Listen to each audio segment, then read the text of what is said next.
Just selle meela seksuaalse laulukesega algab Ida-Virumaa kaabeltelevisioonis reklaamklipp, mis kutsub kohalikku rahvast silmurallile. Muide teksti sellele seksiloole loeb peale Narva-Jõesuu linnapea Andres Noormägi isiklikult. Neile, kes arvavad, et rannahooaja lõpuga ei ole Narva-Jões enam midagi huvitavat teha, eksivad sügavalt.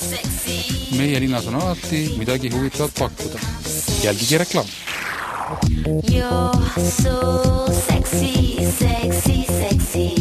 Kui laulusõnu uskuda, siis peaks kogu pidu väga-väga seksikas olema. Linnasaksad loodavad, et silmuralli toob kohale palju rahvast. Liiati on silmud hingematavalt kallid delikatesskalad, mis on Ida-Viru rahvale olnud peensa kumm viina kõrvale. Sügisel hakkame püüdma jällegi ühte Narva-Jõesuu tähtsamat maavara ehk silmukala. Austamaks seda kala teeme sel aastal silmufestivalil toimub ka maailma esimene silmuralli. Tulge ka seda kaema ja ise proovima, kui kiiresti silmukala suudab liikuda.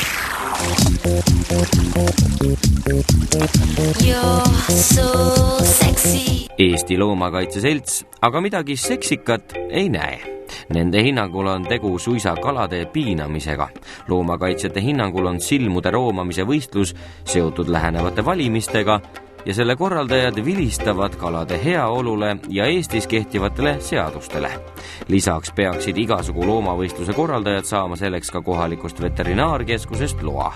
Seda luba aga Andres Noormägi ei küsinud. Mees püüab seadusest kõrvale hiilida.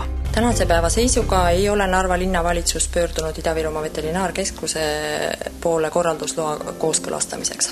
Milline on teie seisukoht? Kas anda luba selle silmuralli korraldamiseks või mitte? Kuna tegemist ei ole tehistingimustes sündinud loomadega, siis paraku me peame andma eitava vastuse.